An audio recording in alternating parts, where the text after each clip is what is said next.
সালাম স্টিল ভোটের গাড়ি নিয়ে ঢাকা ৮ আসনের শাহবাগী এলাকায় ছিলেন সহকর্মী মিজান শাহজাহান। সেখানকার ভোটের হালচাল তুলে এনেছেন তিনি। সালাম স্টিল ভোটের গাড়ি নিয়ে আমি এখন আছি রাজধানীর শাহবাগে। শাহবাগ, পল্টন, মতিঝিল থানা নিয়ে এই সংসদীয় আসন ঢাকা ৮ গঠিত। এই আসনটি নানা কারণে গুরুত্বপূর্ণ। ঢাকা বিশ্ববিদ্যালয়, ঢাকা মেডিকেল, বুয়েট, কেন্দ্রীয় শহীদ মিনার সহ অনেক গুরুত্বপূর্ণ স্থাপনা রয়েছে এই সংসদীয় আসনের অধীনে।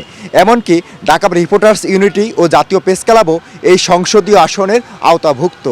এখানকার ভোটাররা বলছেন যে নানা কারণেই মাঝে মধ্যে শাহবাগ মোড় অবরুদ্ধ করে আন্দোলন কর্মসূচি পালন করা হয়।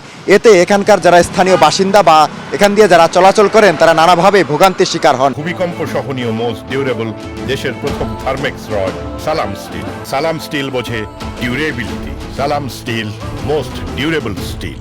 তাই এখানকার ভোটাররা বলছেন আগামীতে যিনি সংসদ সদস্য নির্বাচিত হবেন তাকে প্রতিশ্রুতি দিতে হবে যেন আন্দোলন সংগ্রামের জন্য একটি শরৎ উদ্যানের মতো কোনো নির্ধারিত স্থানে নির্ধারণ করে দেওয়া হয়, যেন রাস্তাঘাট বা সড়ক বন্ধ করে আন্দোলন করে জনসাধারণকে ভোগান্তি দেওয়া না হয়।